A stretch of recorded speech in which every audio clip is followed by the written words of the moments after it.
My friends, let me pose a thought to you. As time moves forward, do you feel like the world is constantly growing more demanding? There's an endless stream of opinions, instructions, and advice about how one should lead their life.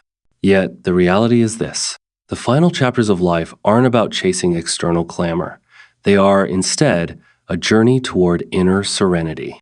This phase is defined by looking inward, choosing quietude, and letting silence be your source of power. Today, I want us to connect honestly about why this particular time is ideal for prioritizing your own well-being and how embracing quiet can unlock your deepest wisdom. As we grow older, many things change. Our bodies slow down. Some friends and loved ones are no longer there for us. Children build their own lives. And the roles we played for decades as workers, parents, caregivers fade into memory. It's natural to feel like you've lost a part of your identity. For years, you may have measured yourself by how much you gave to others. Now, this is the time to measure yourself by how much peace you allow yourself to feel. Focusing on yourself doesn't mean selfishness. It means self-respect. It means remembering that your well-being matters too. Think about it.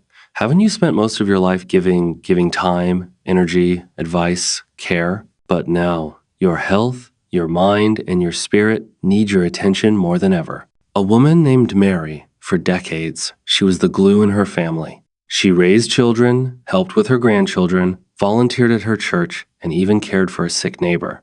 She never said no. She never paused. She thought her worth was measured in how much she could give. But in her 70 seconds, her health began to suffer. She felt tired, drained, almost invisible. And that's when she realized she had never truly asked herself, "What do I need?" So Mary made a decision. She began to take time for herself. She said no when she needed rest. She returned to painting, something she loved as a young girl but had abandoned. She sat in her garden in silence, watching the birds. At first, her family thought she was withdrawing, but slowly they began to see something else. They saw her smile again. They saw her strength return. Mary later said, "For the first time in my life, I feel like I'm living for me, not just for everyone else."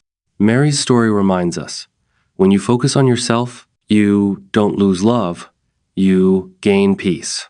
And that peace blesses everyone around you too. Now, let's talk about silence. Silence is not emptiness. Silence is fullness. It's the moment when your soul takes a deep breath. In a noisy world, silence can feel uncomfortable.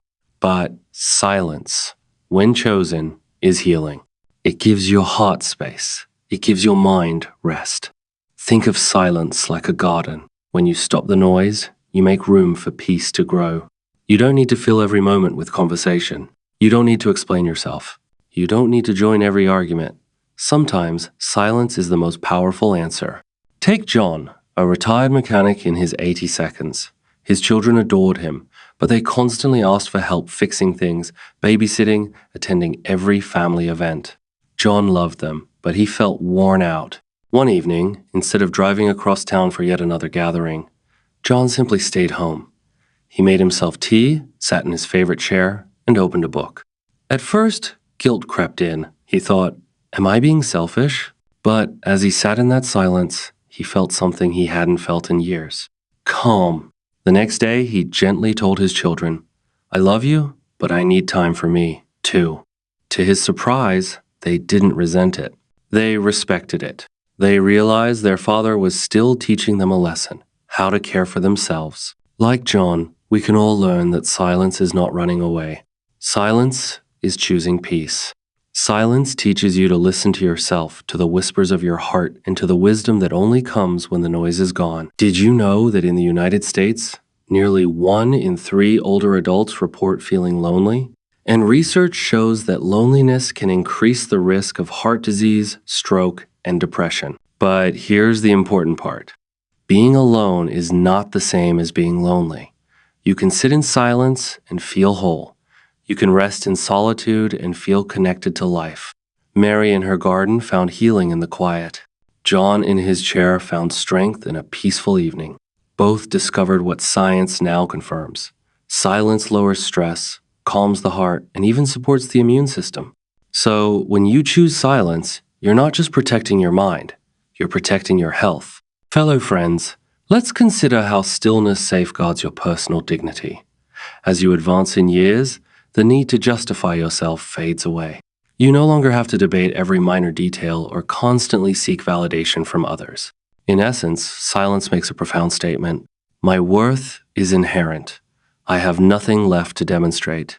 Quiet reflection also guides you toward acceptance. Life is unfolded with its share of triumphs and heartbreaks. Some events are irreversible, and certain past regrets cannot be undone. Stillness provides the necessary room to release these burdens. Recall the spirit of those who chose their own path. Mary found freedom from old guilt by returning to her art, while John shed the weight of obligation by simply choosing rest. Both discovered strength in quietude and peace through acceptance. When you develop the practice of sitting in silence, you are truly sitting with yourself. And in that intimate, honest time, you realize something extraordinary. You are more resilient, perceptive, and whole than you ever gave yourself credit for.